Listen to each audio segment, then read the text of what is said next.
And on that note, we're going to move to the next comedian who shares something with my grandmother.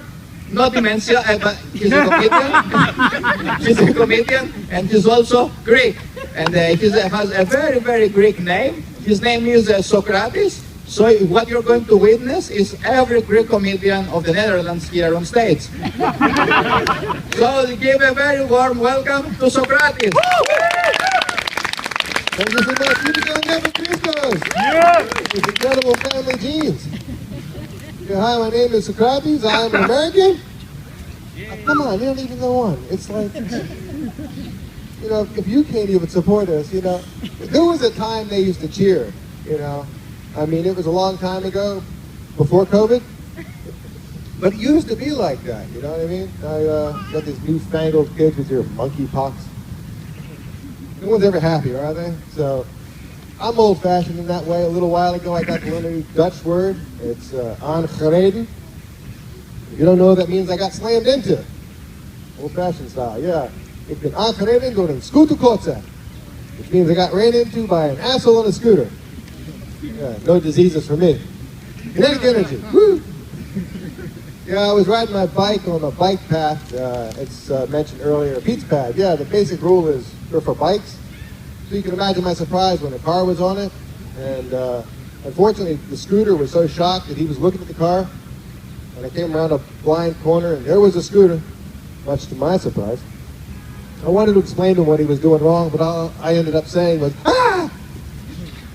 And then we did the kinetic thing.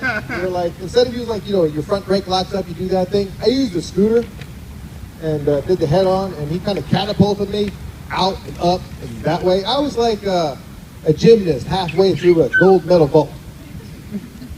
I was spinning and flipping, and I was doing good.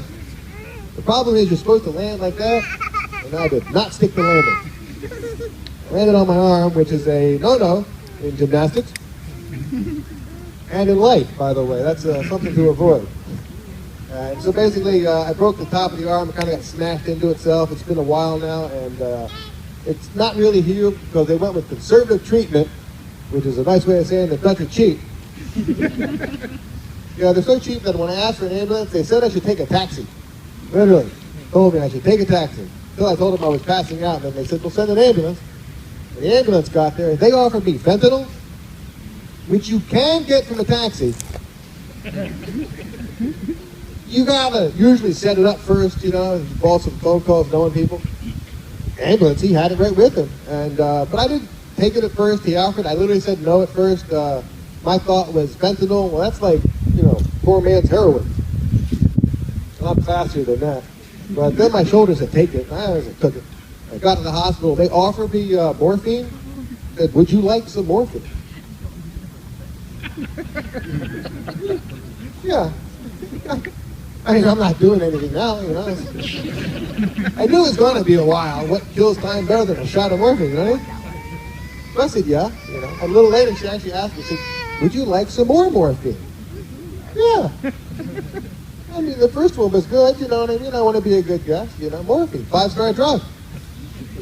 And basically, so it's been a while. It doesn't work but so good. I can't point, like, up there, you know, and I have to, like, they said keep it mobile, you know.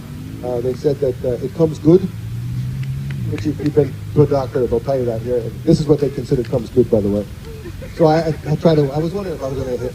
But I kind of stretch it, you know, I got to do this. And I'm sitting in the window at my house, stretching my arm. I was getting a bad vibe from my neighbors. And I realized that they thought I was a Nazi. So I explained to them, you know, it's my arm, I'm just stretching it. Now they think I'm practicing to be a Nazi. Which I think is worse. I'm not positive. And I noticed, by the way, like, I can wave to these people, but if I have to wave to you, I have to do it like this. Also not good. You know. By the way, you know, the Dutch are like not, you know, the difference between the Dutch and the Germans, do you know this? We have any Germans here tonight? Yeah, woo! But the biggest difference between the Dutch and the Germans is the fact that the Dutch are absolutely not German. I mean, that's basically it, you know what I mean? I was on Lufthansa, I could understand more than I should have, you know. But there's this thing called German efficiency, It's not always a good thing.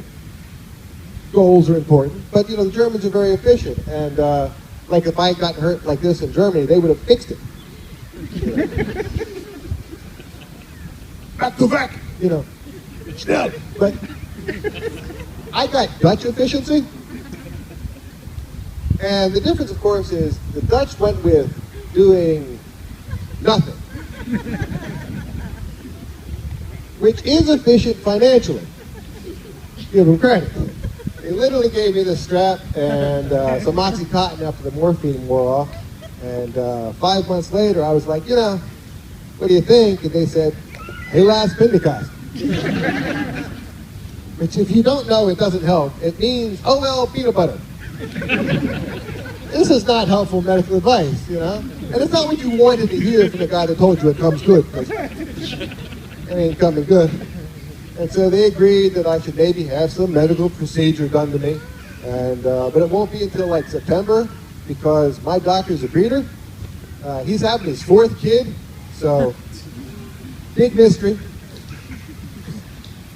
No, I like that joke. It's one thing. But apparently, like I said, they're having a 4th kid. So once he actually gives birth, then 2 weeks later, he gets 2 weeks to go off. I think he's going to Madrid. I'm not sure.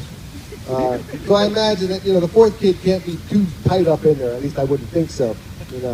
First and second one maybe, but the 4th one, I imagine she's home cutting up a tulip or something. And at least one stereotypical concept. I don't know. Maybe it's a potato. I don't know. And it's just like, yeah, it comes good. And then he comes back to work 2 weeks later, hungover, tired, rusty, just stabbing away. Doc, it's the wrong shoulder. He's gonna practice on me, There's another Dutch word for this, by the way. It's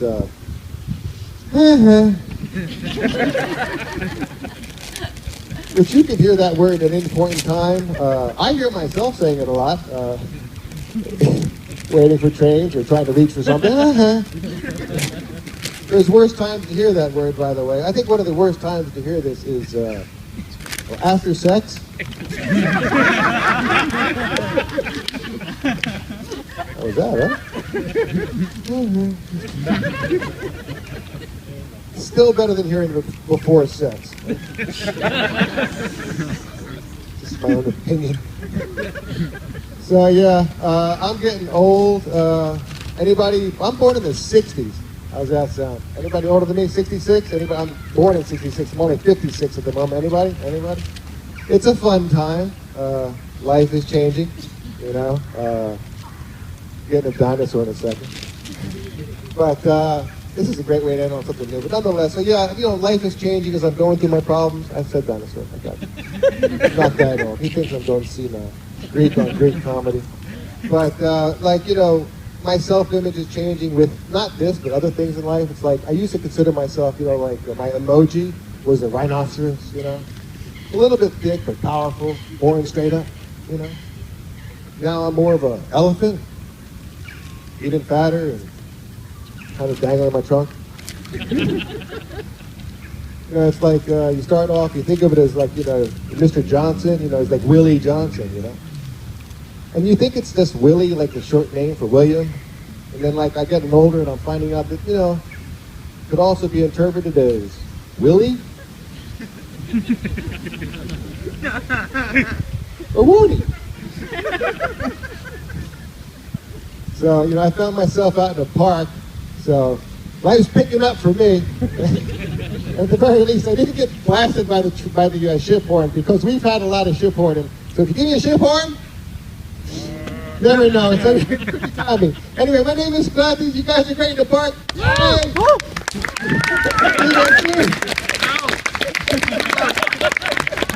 Give it up for Socrates. And we have